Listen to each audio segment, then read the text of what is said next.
दिल्ली प्रदेश Bharatiya Janata party के अध्यक्ष श्री विजेंद्र गुप्ता जी, हमारे राष्ट्रीय महामंत्री श्री धर्मेंद्र प्रधान जी,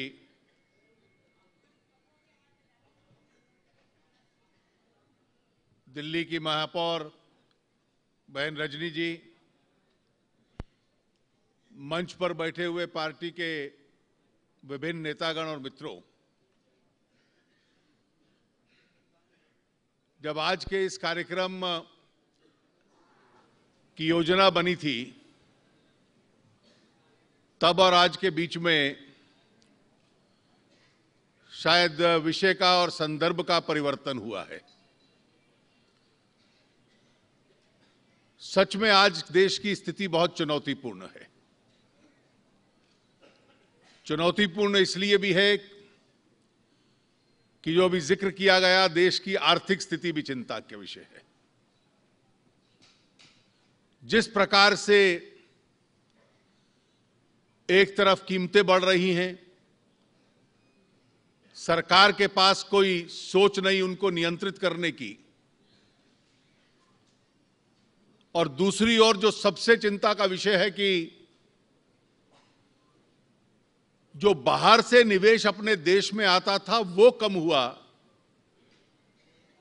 देश के जिन साधनों का निवेश देश में लगता था, शायद उनको भी लगने लग पड़ा है कि देश के अंदर व्यवसाय करने से बेहतर है कि बाहर चले जाएं। और पूरी दुनिया में इस बात को लेकर चर्चा है कि भारत से लोग अपने साधन बाहर ले जा रहे हैं कि औपचारिक रूप से निवेश और व्यवसाय बाहर करें। भ्रष्टाचार को लेकर चिंता है। कई समाज के वर्गों ने जो आंदोलन किया भ्रष्टाचार को लेकर, और व्यापक रूप से जैसे जनता का उनको समर्थन मिला, उसके पीछे चिंता और आक्रोश इस बात का था कि जब भी भ्रष्टाचार के विषय आए तो यह सरकार आगे नहीं आई उनको रोकने के लिए। क्या कारण था कि सरकार में विश्वास टूटा? क्या कोई इनकार कर सकता है कि 3 साल तक इतने बड़े घोटाले का, जिसको 2G कहते हैं, उसकी चर्चा होती रही, उसको रोकने के लिए कहते गए, लेकिन पूरी सरकार और प्रधानमंत्री जी आंखें बंद की हुई थी। पूरे दुनिया में एक बहुत बड़ी पत्रिका है जिसको टाइम मैगजीन कहते हैं, साप्ताहिक है। उसने कोई 2 महीने पहले एक अंक निकाला कि ऐसे शासनकर्ता कौन कौन हैं जो शासन खराब किया या किसी कांड में फंस गए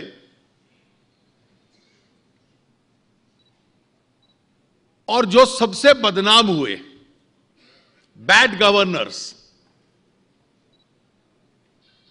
और केवल 1 आध वर्ष के नहीं, पिछले 30-40 वर्षों का उदाहरण लेकर उन्होंने कहा कि इसकी सूची छापते हैं। और कोई सरकार विरोधी पत्रिका नहीं थी, दुनिया की प्रतिष्ठित पत्रिका थी। पहले नंबर पे उन्होंने कहा कि जो अमेरिका में राष्ट्रपति निक्सन के समय वाटरगेट स्कैंडल हुआ, सबसे बड़ा स्कैंडल आज तक वो था। और दूसरा नंबर उसके बाद दिया 2G स्पेक्ट्रम स्कैंडल को। तो आप इसकी कल्पना कर सकते हैं कि लोग क्यों तंग हैं।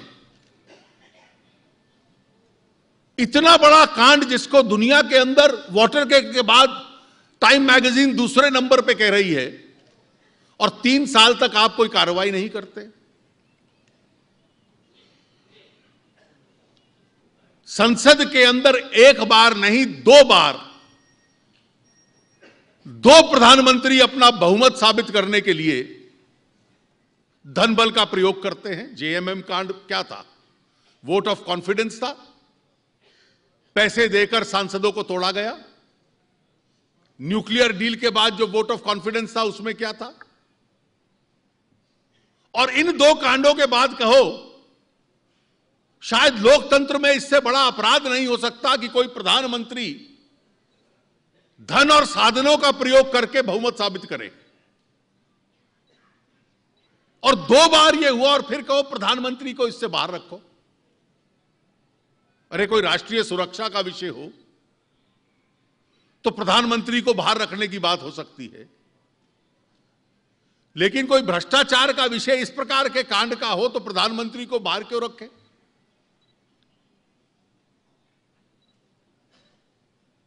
मैं इसका जिक्र इसलिए कर रहा हूं कि भ्रष्टाचार से सरकार नहीं निपट सकती, इसलिए निष्पक्ष लोकपाल बने, यह इस देश की एक मांग थी। और मुझे विश्वास है कि शासन और सरकार को जो जनता की ये इच्छा है, इसके सामने अंत में झुकना पड़ेगा। लेकिन कल जो मुंबई में हुआ, मैं मानता हूं कि इस देश के लिए सबसे चिंताजनक है, निंदनीय है। इस देश की सुरक्षा के ऊपर एक आक्रमण है।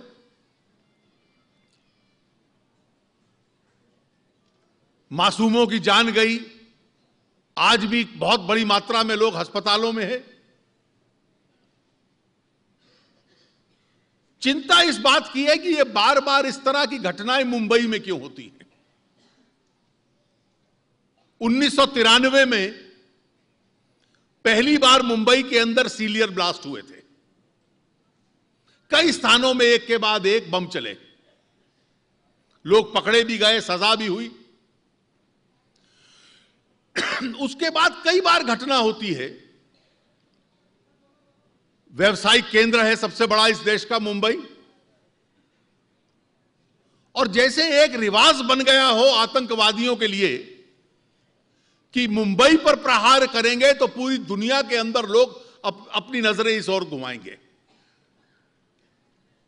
कभी चलती हुई रेलों के अंदर डाल दिए बम, और 26/11 की जो घटना थी वो तो शायद इस विश्व के इतिहास में जो 2-3 बड़ी घटनाएं हैं आतंकवादी हमलों की, उनमें से थी। मुझे लगता है कि इस बात से कोई संतोष नहीं ले सकता कि यह घटना मुंबई शहर में 31 महीने के बाद हुई। ऐसी तो एक भी घटना नहीं होनी चाहिए। 9/11 की घटना हुई थी अमेरिका के अंदर। सुरक्षा के विषय को लेकर पूरा अमेरिका का समाज एकजुट खड़ा हो गया। एक घटना के बाद आज तक किसी की हिम्मत नहीं हुई अमेरिका के अंदर प्रहार करने की। लेकिन यह कहना कि हमारे यहां कुछ समय के बाद हुई, यह संतोष का विषय नहीं हो सकता। यह कहना केवल एकमात्र घटना है, यह संतोष का विषय नहीं हो सकता। 9/11 के बाद अमेरिका में कोई घटना नहीं हुई। वहां की इंटेलिजेंस, वहां की सुरक्षा, वहां की जो व्यवस्था बनाई है, वहां जो समाज में सजा देने की जो ऐसी घटना करता है, समाज की एक चिंता जिसमें एक सभ्य समाज की ताकत उभर कर सामने आती है, उन्होंने वो व्यवस्था बनाई है। यह कल मुंबई की घटना पूरे भारत को और हर एक भारतवासी को इस बात की याद दिलाती है कि आज भी आतंकवादियों के निशाने पर हम ऊपर हैं, और कभी भी यह देश सुरक्षा को लेकर कमजोर नहीं दिख सकता। We can never afford to lower our guard. यह इस व्यवस्था में से एक चीज उभरती है। और एक बड़ी स्पष्ट बात है कि ऐसी घटनाएं होती क्यों हैं। इसमें मित्रों कोई संकोच ना रहे, इस घटना की जानकारी जब जांच होगी तो जांच में से सच्चाई और तथ्य सामने निकलेंगे कि इसके पीछे कौन था। इसलिए आज इसके ऊपर कोई टिप्पणी कर देना यह अपने आप में उचित नहीं होगा। लेकिन ऐसी घटनाओं का अगर हम इतिहास देखते हैं तो वो इतिहास इस बात को स्पष्ट करता है कि हमारे देश के पड़ोस में जो परिस्थिति है वो अपने आप में बहुत चिंता की स्थिति है। चिंता की इसलिए स्थिति है कि एक और तो पाकिस्तान यह कहता है कि हम अमेरिका का जो आतंक के खिलाफ लड़ाई और जंग है उसका एक हिस्सा हैं। We are a part of the global war against terror. लेकिन दूसरी ओर यह भी सच्चाई है कि आतंकवाद का एक प्रकार से विश्व में केंद्र पाकिस्तान बना हुआ है। यह उस देश की विडंबना है कि अफगानिस्तान में जो घटनाएं हुई उन घटनाओं में वो अमेरिका के साथ भी था और अफगानिस्तान के अंदर तालिबान को प्रोत्साहन देने के लिए वो उसके साथ भी था। ये जो लश्कर तौयबा बना ये तालिबान से एक दृष्टि से अलग था कि तालिबान जो आरंभ में बना वो अफगानिस्तान के लिए बनाया और पाकिस्तान की एजेंसीज ने बनाया। लश्कर तौयबा बना केवल भारत की ओर निशाना करने के लिए और आरंभ में जितने हमले होते थे इस प्रकार के भारत में वो सारे लश्कर तौयबा के माध्यम से होते थे। दुनिया के अंदर लश्कर तौयबा को एक आतंकवादी संगठन मान लिया गया और वो तरह तरह के नाम लेकर पुनः जीवित होता था। भारत में भी सहयोग करने के लिए उन्होंने अपने साथी बनाए थे। एक समय था आज से कुछ वर्ष पहले कि भारत में हम बड़े गर्व के साथ कहते थे कि अल कायदा का कोई सक्रिय कार्यकर्ता हमारे देश में नहीं है। इसी बात को समाप्त करने के लिए कई संगठनों का आरंभ हुआ। बांग्लादेश में से उन्होंने हुज्जी पैदा कर दी कि भारत के अंदर जाकर आक्रमण कीजिए। इस देश के अंदर एक विद्यार्थियों का संगठन बना सिमी नाम से और उसका एक आतंकवादी मोर्चा भी बना। सरकारों ने उसके ऊपर प्रतिबंध लगा दिया और उसके पश्चात जिस संगठन का नाम अब सबसे ज्यादा आता है इंडियन मुजाहिदीन, यह उसी कड़ी में से पैदा हुआ है। इसका जो जन्म था वो बाहर की प्रेरणा से हुआ। It was externally created, externally supported, लेकिन छवि यह देना चाहते थे कि यह भारत के भीतर में से पैदा हुआ है, यह सेल्फ ग्रोन है, होम ग्रोन है।